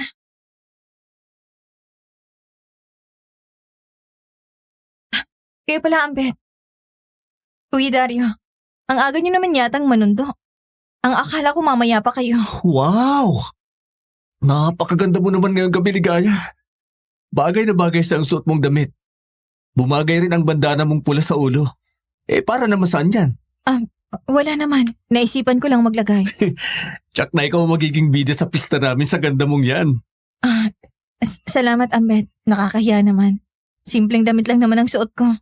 Huwag ka nang mahiya. Tama lang na nag-ayos ka dahil espesyal ang gabing ito para sa aming lahat sa baryo. Opo, Kuya Dario. Siya nga pala, pasensya na rin kung may nasabi man akong hindi maganda sa iyo nung nakaraan. Ayoko lang kasing may lumalapit sa mag-ina ko na hindi naman nila lubos na kilala. Ayos lang po yan. Handa ka na bang sumama sa amin? Opo, handa na ako. Tara na, baka mahuli pa tayo sa selebrasyon. Yun naman pala eh. Huwag kang mag-alala. Kami ang bahala sa'yo roon. Siguradong matutuwa si Tandang Sol kapag nakita ka niya. Lalo na't mukhang pinaghandaan mo rin ang pagharap sa kanya. Wala akong nagawa kundi ang kusang loob na sumama sa kanila. Kahit ang totoo ay gusto nang kumawala ng puso ko sa aking dibdib dahil sa takot. Ngunit bago pa man kami tuluyang makalayo sa kubo, naramdaman ko ang isang mahaba at matalas na kuko na biglang humablot sa aking braso. Nanigas ang buo kong katawan nang mapagtanto kong si Dario ang may gawa nun at habang tumatagal, mas humihigpit ang kapit niya. Akala mo ba talaga ay hindi ko alam kung anong totoo sa'yo? Akala mo ba hindi ko batid kung sino ka talaga sa buhay ng asawa ko? Masyado kang kampante, Ligaya. Anong sinasabi mo? Nasasaktan ako, Kuya Dario. Bitawan mo ako! Talagang masasaktan ka sa akin. Masyado kang mapangas para pumasok pa rito sa baryo. Ambet, tulungan mo ako! Pasensya na, Ligaya. Pero tapos na ang pagpapanggap. Alam na namin ang pakay mo rito sa simula pa lang. Kung inaakala mong mapapaikot mo kami, doon ka nagkakamali. Hindi kami mga mangmang. Ano ba? Bitawan niyo ako! Saan niyo ba ako dadalhin? Di saan? Di kung saan ikaw ang magiging bida. kung saan ka namin pagpipiestahan. Napakainam talaga ng gabi ito para sa atin, kapatid.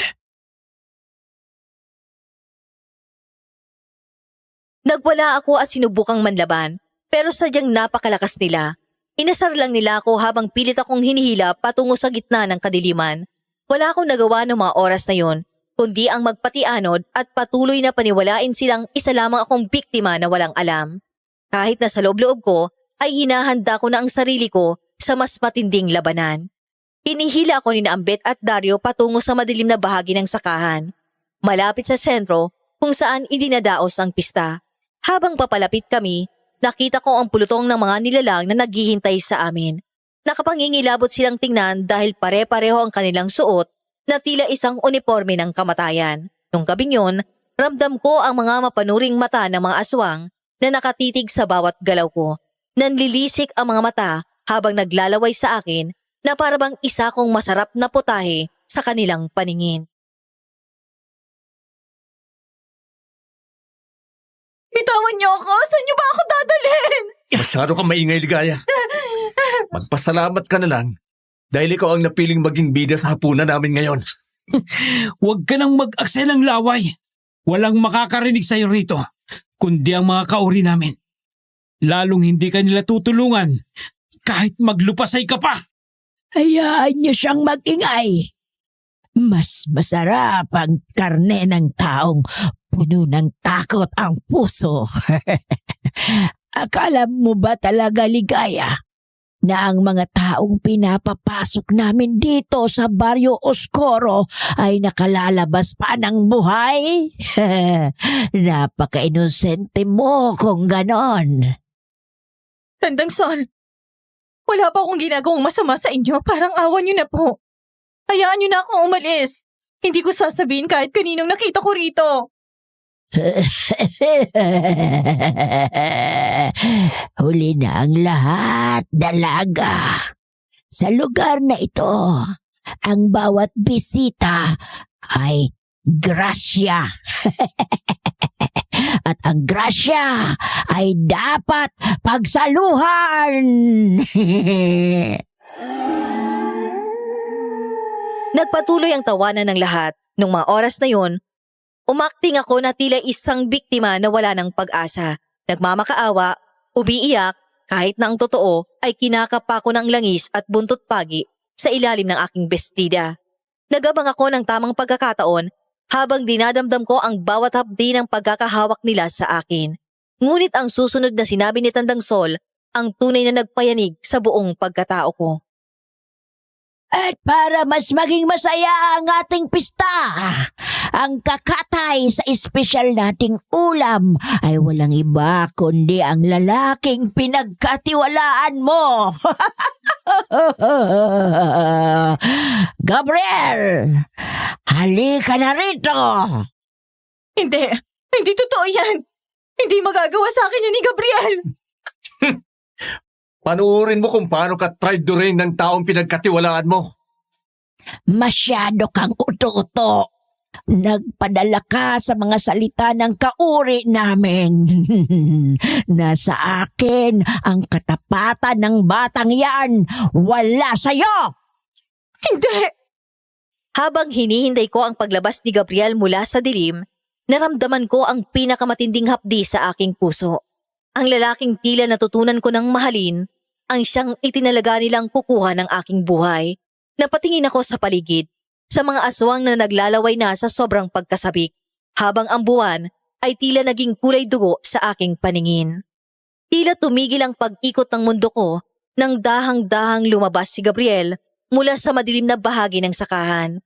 Hawak niya ang isang mahaba at matalas na kutsilyo, ang mga mata niya ay malamig at walang mababanaag na emosyon. Hindi ako makapaniwala sa nakikita ko. Ang lalaking pinagkatiwalaan ko ang siyang tatapos sa buhay ko. Habang papalapit siya, naramdaman ko ang higpit ng pagkakatali ni Ambet at Dario sa aking mga kamay at paa. Ginapos nila ako ng gusto sa isang kahoy na poste para masiguradong hindi na ako makakapalagpa sa oras na simulan na ang ritual. Gabriel, bakit? Sabihin mo sa akin na hindi ito totoo. Bakit mo to ginagawa sa akin? Huwag kang malikot, Ligaya. Pinapahirapan mo lang sarili mo. Traitor ka! Akala ko ba ililigtas mo ako sa lugar na to? Makinig ka sa akin. Sumabay ka lang sa hagos. Huwag kang lalaban. Anong sinasabi mo? Sasaktan niyo ako! Tandaan mo ang sinabi ni Lolo Bert. Konting sakripisyo para maniwala silang lahat. Magtiwala ka sa akin, Ligaya. Hindi mo ako kalaban. Yun ang lagi mong tatandaan. Nung mga oras na yon, tila binuhusan ako ng malamig na tubig sa narinig ko. Pinapaalalahanan niya ako sa mga habilin ni Lolo Bert bago pa man dumating ang gabing ito. Kahit na kumakaba ang dibdib ko, pinilit kong ikalma ang aking sarili at nagkunwaring nagpapatianod sa takot. Samantala, abalang-abala naman si Tandang Sol sa paghahanda ng isang mangkok at mga kakaibang gamit sa paanan ko. Paligid ay puno ng hiyawan at tawanan ng mga aswang na sabik nang makakitang dumanak ang dugo ko.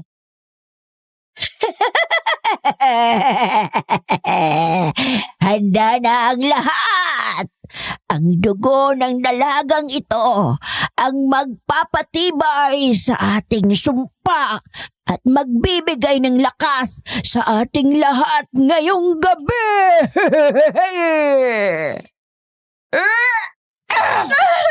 Ang sakit! Tama na! Huwag kang malikot, Ligaya. Baka imbes na maliit na hiwa lamang sa balat mo, ay lumaki kung gagalaw ka ng gagalaw. Kaunti lang naman ito. Kailangan lang nating simulan ang pagdaloy ng iyong buhay patungo sa aming mga bituka. Tama na! Mga limaw kayo! Mga halangang kaluluwa! Iha, bata pa lang kami ay alam na namin ang bagay na yan. Kaya hindi mo na kailangan pang isikaw sa mga pagmumukha namin. Dahil para sa amin, iyan ang pinakamasarap na insulto. Sayang lang ang laway mo sa mga sinasabi mong babae ka. Naramdaman ko ang malapot at mainit na likido na dumadaloy mula sa aking braso matapos akong hiwaan ni Tandang Sol gamit ang kanyang kuko. Ang sakit ay gumuhit hanggang sa aking kalamnan, dahilan para mapaiyak ako ng gusto habang tumatawa ang matanda at ang mga aswang sa paligid. Lihim kong tiningnan si Gabriel. Nung gabing yon, naintindihan ko na ang totoong kahulugan ng sakripisyo at ang bawat patak ng dugo ko ay magsisilbing mitsa ng kanilang pagkagapi. Habang nararamdaman ko ang hapdi ng sugat sa aking braso, biglang natahimik ang paligid. Mula sa madilim na bahagi ng daan patungong sakahan, lumitaw ang isang pamilyar na bulto, si Lolo Bert. Naglalakad siya ng may kumpiyansa habang hila-hila ang isang maliit na kariton na may dalang malaking kawa. Ang usok na nagmumula rito ay may dalang kakaiba at nanunuot na amoy na agad nakakuha sa atensyon ng lahat ng aswang sa paligid. Nabuhay ang loob ko ng mga oras na yon. Kahit hindi ko alam ang eksaktong plano niya, buo ang tiwala ko sa kanya.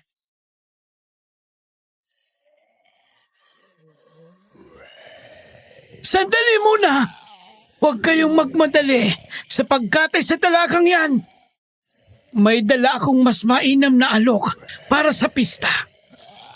May dala akong ulam na tiyak mas lalong mabubuhayan ang dugo ninyong lahat. Bert, ano namang pakay mo rito? At bakit tila napakasarap ng amoy ng dala mo? Espesyal ito, Saul. Bagong silang na sanggol ang karne nito. Malambot, sariwa at siguradong napakalinamnam. Sanggol, saan mo naman nakuha ang ganyang karangyaan sa gitna ng gabi? Huwag mo nang itanong kung saan galing. Ang mahalaga, bakit hindi muna kayo sumalo rito bago kayo pumunta sa pinakamasarap na putahe, si Ligaya? Nung mga oras na yon, nakita ko ang pagbabago ng ekspresyon ni Tandang Sol. Mula sa pagkainip ay napalitan ito ng matinding kuryosidad at gutom. Ang mga aswang sa paligid ay tila mga asong naglalaway habang nakatingin sa kawang dala ni Lolo Bert. Kahit na nakatali ako at nasasaktan, pinilit kong manatiling kalmado at huwag magpakita ng anumang senyales na magkasabwat kami ng matanda. Alam kong bahagi lamang ito ng isang mas malaking laro na tanging si Lolo Bert lang ang nakakaalam ng dulo.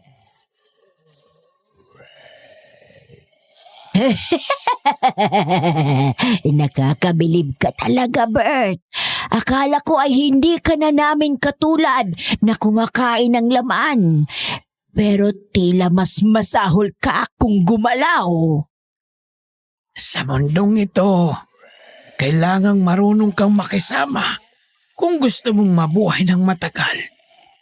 O ano, kakain ba kayo o hahayaan niyong lumamig ang handog ko? Isang tabi muna ang ritual. Tikman natin ang dala ni Bert. May oras pa para sa dugo ni Ligaya. Mukhang masarap ang laman ng sanggol. Ilang beses pa lang ako nakatikim ng bata. Pero nasisiguro kong iba ang laman nito kaysa sa iba. Agad silang nagkagulo patungo sa kawa. Akala nila ay kakampi nila si Lolo Bert na nagmalasakit lamang magdala ng ulam. Habang abala silang lahat sa pagkain, nagkatinginan kami ni Gabriel. Noong mga sandaling yon, alam kong yun na ang pagkakataong hinihintay namin para maisakatuparan ng plano. Ang bawat subo nila sa dala ni Lolo Bert ay tila isang hakbang patungo sa kanilang sariling kapahamakan. At ako naman ay tahimik na naghahanda para sa nalalapit na kaguluhan. Tila nawala sa katinoan ng mga aswang sa paligid. Sabik na sabik silang sumasandok sa kawa. Walang pakialam kung mapaso man ang kanilang mga dila, basta't matikman ang ipinagmamalaking karne ng sanggol ng matanda. Maging sina Ambet at Dario ay tuluyan na ring bumitaw sa pagkakahawak sa akin para makihati sa salo-salo. Ligaya, huwag kang gagawa ng ingay. Kakalagan ko ang mga tali mo. Gabriel, anong nangyayari? Totoo bang sanggol yan? Bahagi yan ng plano. Hindi yan tunay na laman. Papahinain sila niyan. Pero tandaan mo, kahit maluwag na ang tali, magpanggap ka pa rin nakagapos. Hintayin mo ang hudyat ni Lolo Bert. Natatakot ako. Baka hindi tayo makalabas dito ng buhay. Magtiwala ka sa akin at kay Lolo Bert. Hindi ka namin pababayaan. Lumaban ka hanggat kaya mo. Pero kung hindi, handa naman akong saluhin ka. Naramdaman ko ang pagluwag ng mga lubid sa aking mga kamay at paa. Kahit gusto ko nang tumakbo palayo, nanatili akong nakasandal sa poste. Kunwaring nakatali pa rin habang pinagmamasdan ng mga aswang na tila mga hayop na nagpapakasasa sa kanilang huling hapunan. Hindi nila alam na ang bawat subo nila ay may kalakip na kapahamakan. Maya-maya pa, ang kanilang tawanan at kasiyahan ay biglang napalitan ng isang nakabibinging katahimikan bago ang isang malakas na dagongdong.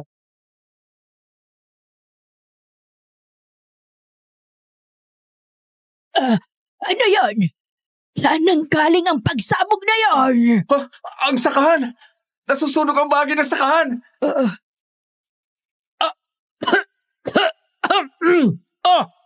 Ano tong... bakit hindi ako makahinga? Parang may nakabara sa lalamunan ko. Ako rin! Umiinit ang loob ng sikmura ko!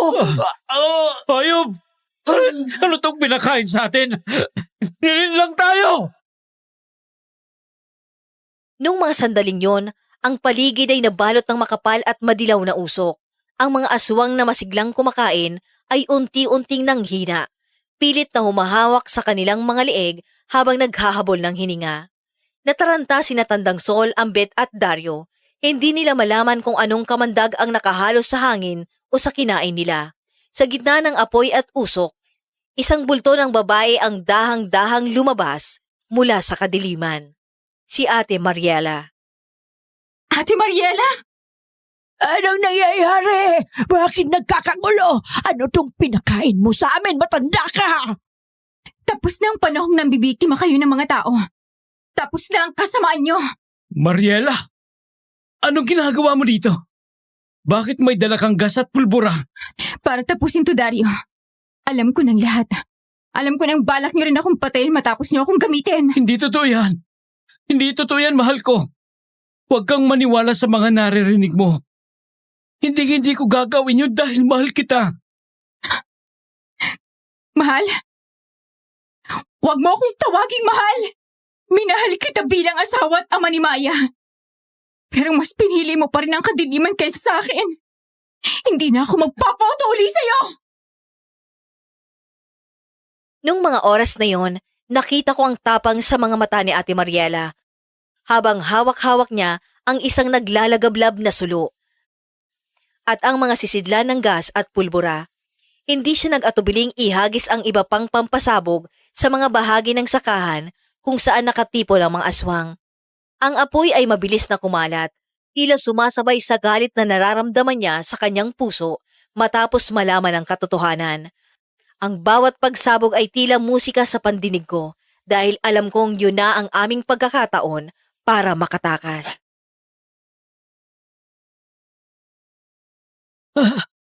Bert, traitor ka! Anong ginawa mo sa amin? Ang ulam na kinain nyo ay puno ng halamang nakakalason sa inyong uri. Tulad na lamang ng tawi-tawi. Ngayong gabi, ang Baryo Oscuro ay magiging abo na lamang. Sa tingin mo ba ay papayag akong mangyari yan? Hangal ka kung ganon. Babayaran niyo ang ginawa niyo! Kung hindi ka madadan sa pakiusap, Mariela, ituturing na rin kitang kalaban. Nakita ko ang unti-unting pagbabagong anyo ni Natandang Sol, Ambet at Dario. Sa kabila ng hirap nilang paghinga, pilit nilang inilabas ang kanilang mga pangil at kuko. Ang kanilang mga balat ay naging kulay abo at ang kanilang mga mata ay nagliwanag sa galit. Gabriel! Lola Bird! Ngayon ang pagkakataon natin! Ligaya! Sa likod mo! Huwag kang magpadalos-dalos. Nandito lang ako. Wala nang matitira sa inyong mga halimaw. Sinira niyong buhay ko. Kaya sisirain ko rin kayong lahat. Mga lapastangan! Akala nyo ba ay ganun lang kadali kaming uubusin sa sarili naming teritoryo? Mariela, pagsisisihan mo ang pagtataksil na to. Kakainin ko ang puso mo bago pa ko lamunin ang apoy. Mabilis na kumilos si Gabriel upang patunayan ang kanyang katapatan sa amin. Gamit ang kanyang butcher knife, sinalag niya ang matatalas na kuko ni Dario na sana itatama kay Ate Mariela. Pinatunayan niya nung gabing yon na ang kanyang puso ay nanatiling tao sa kabila ng dugong dumadaloy sa kanyang mga ugat. Ang bawat hataw ni Gabriel ay may kasamang bigat ng pagsisisi. Pilit niyang itinataboy ang mga dating kauri na tila mga hayop na nagwawala. Samantala, si Ate Mariela ay hindi rin nagpatalo. Gamit ang kanyang apoy, pinanatili niyang malayo ang mga aswang na nagtatangkang sumugod sa aming kinaroroonan habang patuloy na kumakalat ang apoy sa tuyong sakahan. Habang ako naman, hinahataw ng buntot pagi ang nakalalapit sa amin. Gabriel! Ayos ka lang ba? Ang braso mo nasugatan ka. Gasgas lang to, Ligaya. Huwag mo akong alalahanin. Ituloy natin ang laban habang mahina pa sila. Gabriel! Saluhin mo to! Gasolina! Ibuhos mo sa paligid nila para hindi sila makalapit! Hindi ako makaila. Bert! Anong nilagay mo sa ulam na yan? Kamatayan, Ambet. Yan ang matagal yun ang dapat malasap dahil sa kasamaan nyo. Nang sumugod si Ambet na may napakalaking pakpak, ngunit hirap na hirap lumaban dahil sa lason, buong lakas ko siyang hinampas. Ang bawat tama ng buntot pagi sa kanyang balat ay nag-iiwan ng malalim na sugat na naglalabas ng mausok at itim na dugo. Ramdam ko ang talsik nito sa aking mukha, pero hindi ako huminto. Ang bawat hapdi sa aking braso mula sa hiwa ni Tandang Sol ang nagbibigay sa akin ng higit na lakas para bumawi. Magsama-sama kayo sa impyerno! Wala akong ititira sa inyo! Hindi! Hindi! Ang aking baryo! Hindi nyo pwedeng sirain ang lahat ng pinaghirapan ko! Tapos na ang paghahari niyo rito! Tandang Sol! Ang dilim na tinanim niyo sa Baryo Oscuro, ang mismong lalamon sa inyo ngayon! Ate! Sa likod mo si Dario! Noong mga sandaling yon, ang sakahan ay nag-iisang malaking bulwagan ng madugong labanan. Ang mga aswang sa kabila ng kanilang bagsik ay unti-unti nang bumibigay dahil sa lason, ngunit lalo silang nagiging mapanganib dahil sa desperasyon. Ang lason ni Lola Bert ay sadyang idinisenyo para paralisahin ang kanilang mga baga. Kaya't ang bawat pagtalon at pag-atake nila ay puno ng hingal at panginginig. Nakita ko si Dario na pilit lumalapit kay Ate Mariela habang ang kalahati ng kanyang mukha ay nagbabago na ang anyo. Isang nakakatakot na kombinasyon ng tao at halimaw na puno ng paghihiganti. Ngunit walang takot si ate. Ibinuhos niya ang natitirang gas sa direksyon nito at itinaas ang kanyang sulo. Handang simulan ang mas matinding impyerno. Wala nang nagawa pa si Dario nang magsimula siyang magliyab. Sumusuka na ng itim na likido ang mga aswang, nangihina at hindi na makatayo ng maayos. Ginamit ko ang bawat lakas na meron ako para iwagayway ang buntot pagi. Ang bawat tama nito sa balat ni Tandang Sol at ng iba pang aswang ay nagdudulot ng matinding usok at sunog sa kanilang laman, isang hapdi na hindi nila kayang tiisin. Hindi ito maaari. Ang aking mga anak, ang aking kapangyarihan. Tapos ng pananakot nyo! Maging abo kayo, kasama ng inyong mga kasalanan! Ligaya! Kung mamamatay ako, isasama kita! Ambet, wag! Wag mong ituloy yan! Nung mga sandaling yon sa gitna ng usok at kaguluhan, biglang sumugod si Ambet na may bilis na hindi ko inaasahan sa kabila ng kanyang panghihina. Ang kanyang mga kuko ay tila mga balisong na nakaturo sa aking dibdib. Nanigas ako sa kinatatayuan ko, dilat ang mga mata habang hinihintay ang hapdi ng pagsaksak niya. Ngunit bago pa man dumapo ang kanyang kamay sa akin, isang bulto ang mabilis na humarang, si Gabriel. Gamit ang kanyang butcher knife, walang pag-aalinlangan niyang ibinaon ang talim sa leeg ni Ambet. Ang lalaking itinuring niyang matalik na kaibigan at kapatid sa loob ng maraming taon.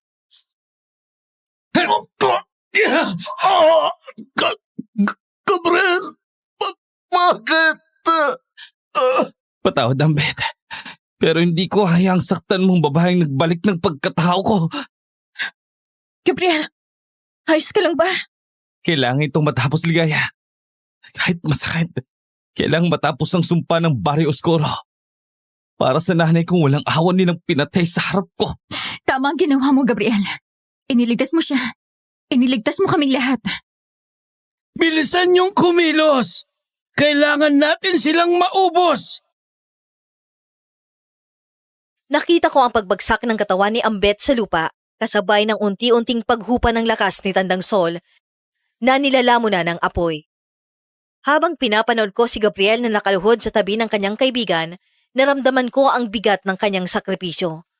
Nung mga oras na yon, alam kong wala na ring babalikan pang Barrio Oscuro dahil ang lahat ng kadiliman ay unti-unti nang tinutupok ng apoy ng katarungan. Tila isang masamang panaginip na lang ang lahat. Matapos ang gabing nilamo ng apoy ang Barrio Oscuro, naglaho itong parang bula. Wala nang natira sa lugar na yun kundi mga abo at alaala ng isang sumpa. Natuluyan ng nabura sa mapa. Lumipas ang ilang araw at unti-unti naming naramdaman. Tila isang masamang panaginip na lang ang lahat. Matapos ang gabing nilamo ng apoy ang Barrio Oscuro, naglaho itong parang bula. Wala nang natira sa lugar na yun kundi mga abo at alaala ng isang sumpa na tuluyan ng nabura sa mapa. Lumipas ang ilang araw at unti-unti naming naramdaman ang tunay na kapayapaan. Sa aming bakuran, nagtipon-tipon ang pamilya namin, sina Tatay Kaloy, Lolo Bert at Lola Serapina. Kasama na namin si Ate Mariela na noong mga panahong yun ay hindi mapigilan ng pagluha habang humihingi ng tawad sa lahat ng taon na siya ay nawala at nagdulot ng pighati.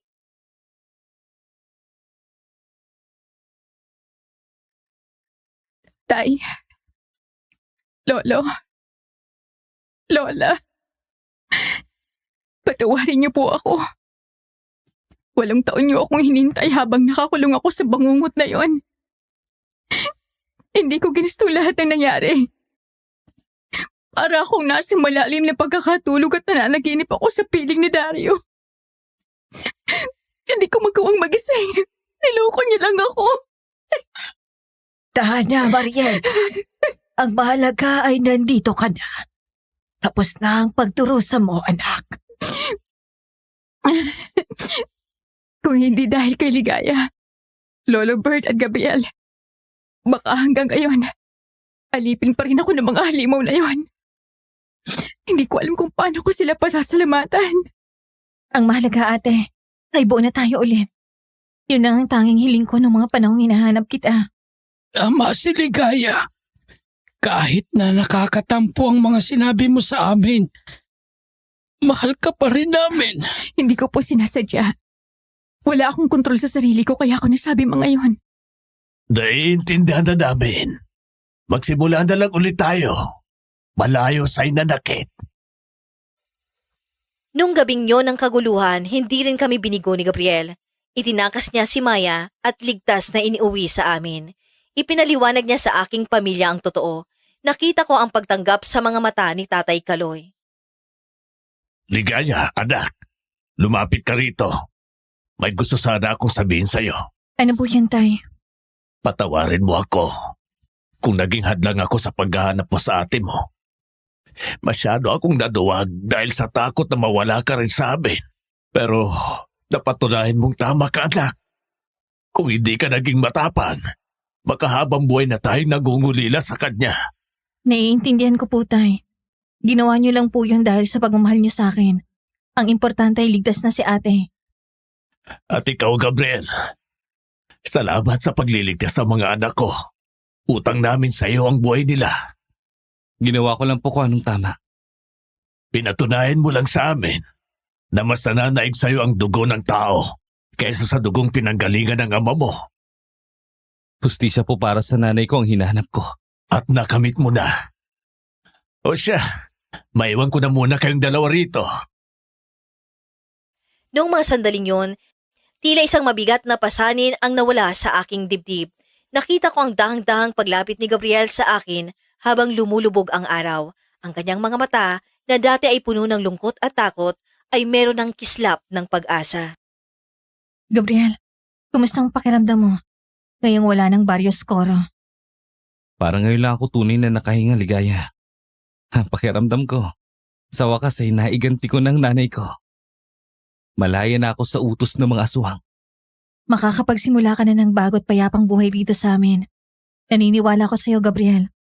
Hindi mo kailangang matakot sa kung sino ka. Dahil ang mahalaga ay ang ginawa mo para sa amin. Salamat, Ligaya. Kung hindi dahil sa tapang mo, baka hanggang ngayon ay nagtatago pa rin ako sa dilim. Ikaw ang nagturo sa akin na pwedeng piliin ang maging mabuti. Sabay nating bubuuhin ang bagong simula na to. Salamat sa tiwala, Ligaya. Dahil nakita ko sa kaibuturan ng puso mong mabuti ka. Kaya nga kita nagustuhan eh. Talaga? Gusto mo rin ako? Rin, ibig sabihin, gusto mo ako? Liligawan kita, Ligaya. Hanggang sa mapatunayan kong nasa iyo ang katapatan ko. At totoo ang nararamdaman ng puso ko.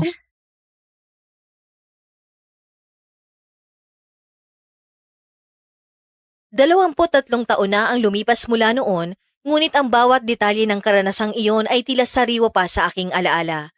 Sa kasalukuyan, payapa ang aking buhay sa piling ng aking asawa, si Gabriel. Siyang naging sandigan ko sa lahat ng bagyo at sa aming pagtanda, pinatunayan niya na ang pag-ibig ay hindi nakadepende sa pinagmulan, kundi sa pinipiling panig. Ang aming munting tahanan ay puno ng katahimikan, malayo sa ingay ng mga halimaw ng nakaraan. Si Maya ay may sarili na ring pamilya ngayon. Masaya siyang